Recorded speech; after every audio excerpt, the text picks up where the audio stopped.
selamanya. Pada sebuah garis waktu yang merangkak maju, akan ada saatnya kau terluka dan kehilangan pegangan.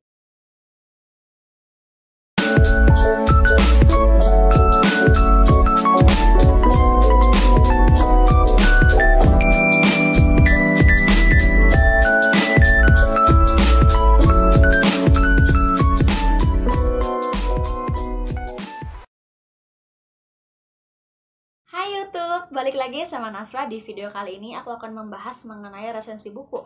Dan video ini ditujukan untuk memenuhi tugas mata kuliah Bahasa Indonesia. Nah, tapi sebelumnya mungkin teman-teman udah tahu resensi buku itu apa sih, karena pernah dipelajari di kelas sebelumnya, yaitu SMP ataupun SMA. Karena aku pribadi pernah belajar resensi buku itu waktu kelas 3 SMP dan kelas 2 SMA. Jadi udah adalah sedikit gambarannya.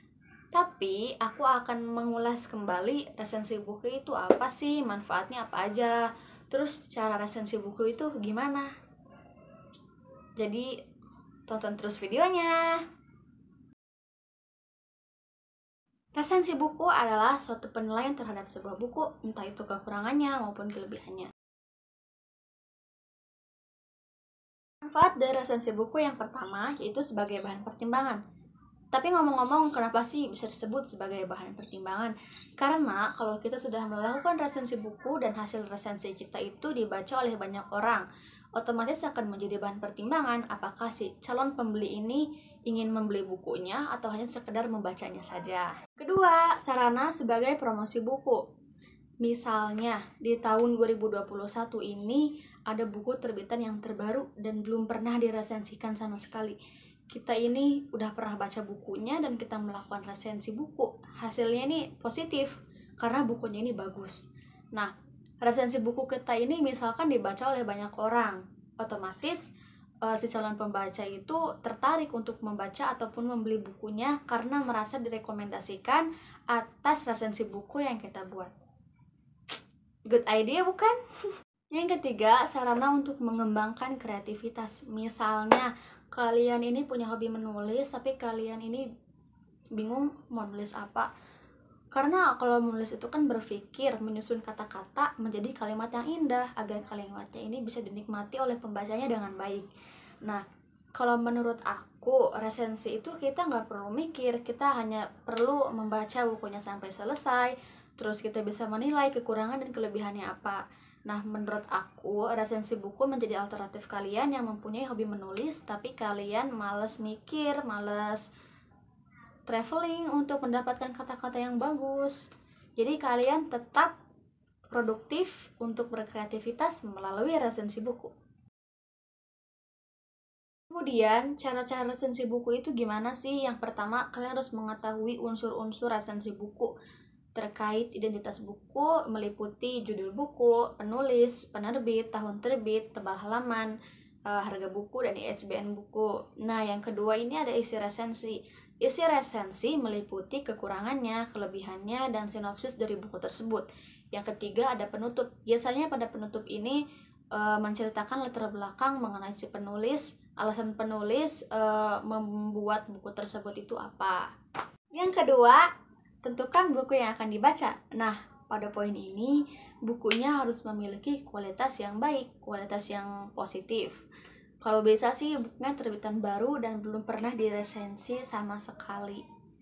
Terus yang ketiga, membaca bukunya sampai selesai. Karena kalau kita belum baca bukunya sampai selesai, gimana kita mau resensi buku, gimana kita mau tahu kekurangan dan kelebihan bukunya itu apa. Jadi baca bukunya sampai selesai.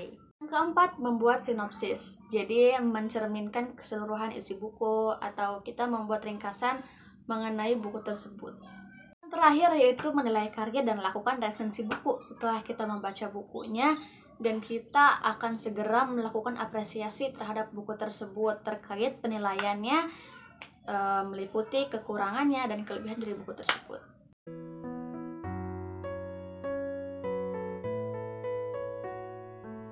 Nah, sekarang aku mau kasih contoh resensi buku yang pernah aku buat. Di sini aku pakai bukunya Bung Versa Besari, dan buku ini adalah buku favorit aku yang pernah aku baca.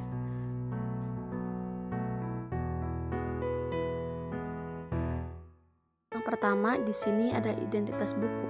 Judul bukunya yaitu Garis Waktu, penulisnya adalah Fiersa Besari, penerbitnya oleh Media Kita, tahun terbit pada tahun 2017. ISBN-nya 978-999-794-525-1. Harga bukunya Rp58.000, tebal halaman 212 halaman. Pada sebuah garis waktu yang merangkak maju, akan ada saatnya kau bertemu dengan satu orang yang mengubah hidupmu untuk selamanya. Pada sebuah garis waktu yang merangkak maju, akan ada saatnya kau terluka dan kehilangan pegangan.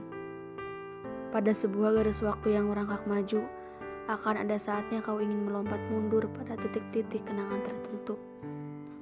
Maka ikhlaskan saja kalau begitu, karena sesungguhnya yang lebih menyakitkan dan melepaskan sesuatu adalah berpegangan pada sesuatu yang menyakitimu secara perlahan. Hidup adalah serangkaian kebetulan. Kebetulan adalah takdir yang menyamar. Kelebihan buku yang pertama yaitu desain dan ilustrator terkesan Tumblr dengan background putih berhias poin-poin Polaroid yang ternilai antik. Satu kata sih, unik. Yang kedua, quotes yang disajikan setiap akhiran suratnya mampu menyentil hati para pembaca. Karena entah kau sejauh langit atau sedekat langit-langit, bagiku kau bintang yang aku puja setengah mati. Garis Waktu, halaman 17. Cinta terpendam adalah bahasa keheningan, dengan hati yang saling menggenggam. Garis Waktu, halaman 40. Yang ketiga, tagline sebuah perjalanan menghapus luka membuat siapapun yang pernah patah hati dan gagal move on akan tertarik untuk membacanya. Yang keempat, kisah bukunya tidak melulu membahas soal percintaan. Dalam buku ini, terdapat surat yang tersirat maupun tersurat mengenai diri sendiri, keluarga, dan cita-cita. Yang terakhir, pengolahan dan penyajian kata demi kata mampu mengaduk-ngaduk perasaan pembaca, apalagi penulis menggunakan sudut pandang orang pertama, sehingga membuat para pembaca turut merasakan berperan di dalamnya. Kekurangan buku yang pertama, ada beberapa kosakata yang sulit dipahami, seperti konstelasi dan stagnasi. Kedua, penggunaan alur maju membuat terkesan datar, kurang greget, dan membosankan. Yang ketiga, ada beberapa bagian yang dipaksakan untuk menjadi kalimat yang panjang.